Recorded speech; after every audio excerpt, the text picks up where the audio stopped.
Salut Kathleen, aujourd'hui je vais faire mon compte rendu pour après le stage numéro 9. Alors aujourd'hui j'ai remarqué que mon IA répond aux questions des élèves parfois avec je vois et des fois une explication du travail. Alors des fois c'est plus une explication et des fois c'est comme tu dois le relire ou si les élèves répondent comme demande est-ce que c'est correct?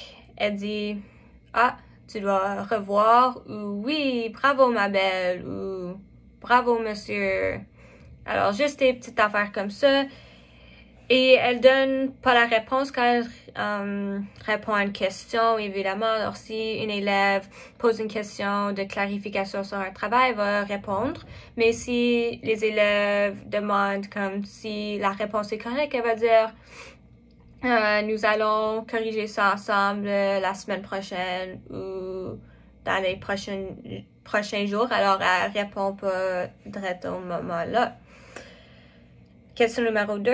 J'ai bien fait de faire un pouce sur l'inclusion et les autres messages qui se trouvaient dans le livre. Alors, une chose que j'ai bien fait, c'est de vraiment faire un pouce sur l'inclusion et aussi un peu sur l'éthique et la culture. Alors, juste vraiment montrer et essayer de juste montrer aux élèves que c'est correct d'être différent, nous sommes tous uniques. Et oui, c'était vraiment une belle leçon, c'était vraiment, oui, ça m'a touché beaucoup. Alors oui, ça m'a touché parce que j'aime voir que les élèves commencent à comprendre que l'inclusion est importante dans la salle de classe et juste leur montrer la confiance en soi, c'était vraiment chouette à voir. Question numéro 3. Une chose que je peux améliorer pour la prochaine fois, je peux améliorer une des parties de ma leçon. Quand les élèves se sont levés pour aller au miroir pour leur remercier d'être uniques et dire une qualité qu'ils ont à propos de eux-mêmes, j'aurais pu passer une personne à la fois et vraiment leur faire parler à voix haute pour que toute la classe peut leur entendre. Et ça leur été chouette de leur entendre aussi. Question numéro 5, c'est cette semaine, j'ai remarqué que mon IA et l'aide éducatrice ont du langage non-verbal entre eux.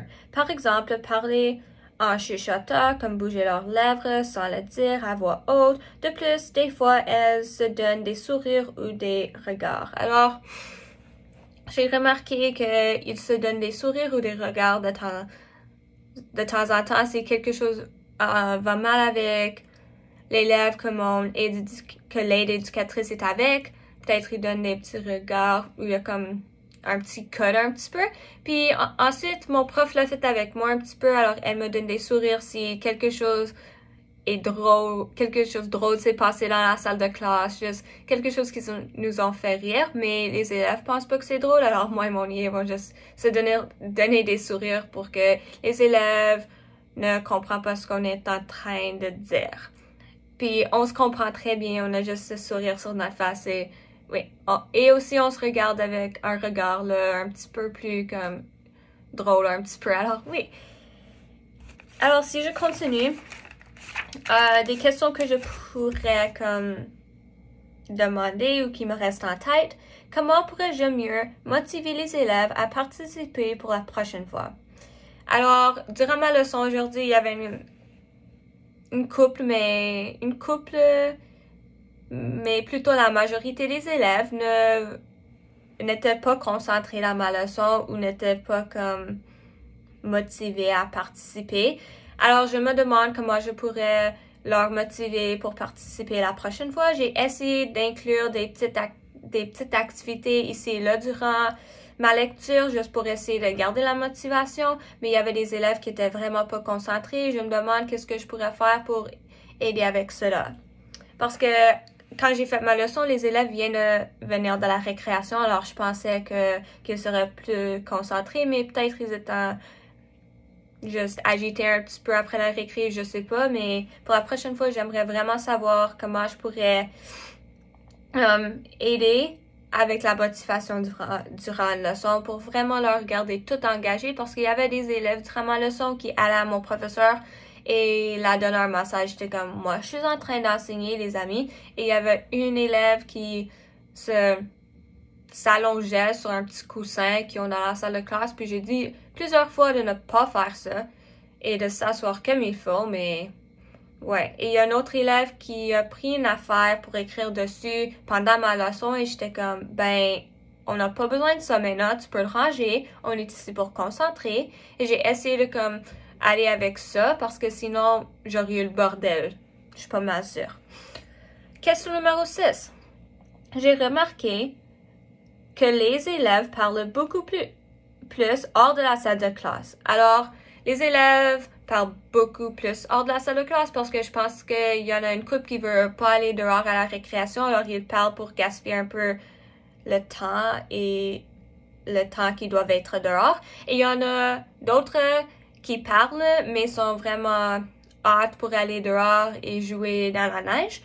Alors oui, c'est juste deux différentes dynamiques qui se passent hors de la salle de classe. Alors, il y a un groupe qui parle et jase pour longtemps parce qu'il ne veut pas aller dehors et d'autres élèves qui parlent mais veulent vraiment aller dehors. Et quand ils rentrent dans la salle de classe, je trouve qu'ils parlent encore pas mal, mais dehors, quand ils s'habillent pour aller dehors, ils parlent beaucoup plus.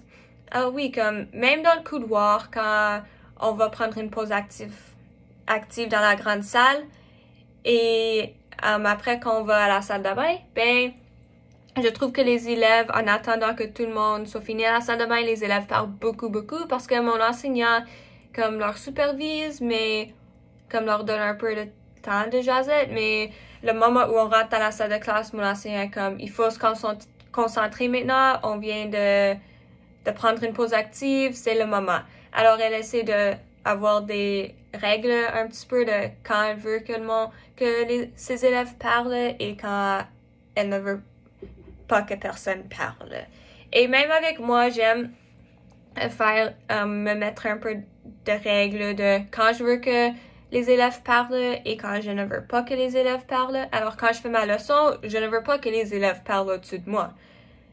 Je veux leur dire qu'il y a un moment à parler. Alors, j'ai vraiment remarqué que hors de la salle de classe, les élèves parlent pas mal plus que dans la salle de classe, mais ouais. Mais il y a des fois que c'est pas mal égal le montant de temps qu'ils parlent hors de la salle de classe et dans la salle de classe. Et je trouve que ça, c'est parce que peut-être ils sont agités cette journée ou juste hâte pour quelque chose. Mais à part de ça, je peux vraiment remarquer la différence entre les deux endroits. Et pour conclure, je vais faire ma rétroaction de mon IA. Alors aujourd'hui, mon enseignant a vraiment aimé ma leçon. Elle a vraiment aimé ma conclusion que j'ai faite quand j'ai demandé à tous les élèves de retourner à leur pupitre. Et vous allez dire une qualité que vous avez à propos de toi-même. Alors, c'était vraiment, vraiment chouette de voir tous les élèves dire une qualité qu'ils ont à propos de eux-mêmes. Je pense que ça leur a aidé avec de voir qu'ils font des bonnes choses aussi. Et oui, c'était vraiment, vraiment chouette à voir. J'étais vraiment content de voir ça. Ça m'a fait vraiment chaud au cœur. Et aussi, une affaire que je peux améliorer, que mon IA m'a dit, c'était pour la prochaine fois quand j'ai fait l'activité avec le miroir, quand tous les élèves se sont levés pour aller au miroir remercier ce qui leur rend unique. C'était probablement, ça aurait été une bonne idée de demander à chaque élève de parler plus fort quand ils se regardent dans le miroir pour dire ce qui leur rend, pour dire merci, ce qui me rend unique, ou même juste dire une qualité quand ils se regardent dans le miroir. Ça aurait été chouette de leur entendre à ce moment-là. Mais oui, c'était une bonne journée. Ma leçon, oui, ça m'a touché beaucoup parce que j'ai posé des questions à la fin pour juste voir qu'est-ce qu'ils ont appris du livre. Et il y avait des élèves qui ne connaissaient pas, qui pouvaient poser autant de questions. Et moi, j'ai trouvé ça vraiment chouette parce que durant l'école élémentaire et secondaire, j'étais toujours dit que je pose trop de questions. Et dans ce livre, ça a prouvé que tu ne peux jamais poser trop de questions. J'ai vraiment suscité que c'est correct, tu ne veux pas avoir une question qui te reste en tête, pose-la. Tu veux avoir une réponse, c'est correct. Et il y avait des élèves qui ont vraiment apprécié ça. Il y avait des élèves qui ont apprécié que quand tu t'assois en dessous d'un arbre, c'est très ça peut être très relaxant. Et j'ai posé des questions pour soutenir cela comme quelle émotion te sens-tu quand toi, tu assis en dessous d'un arbre?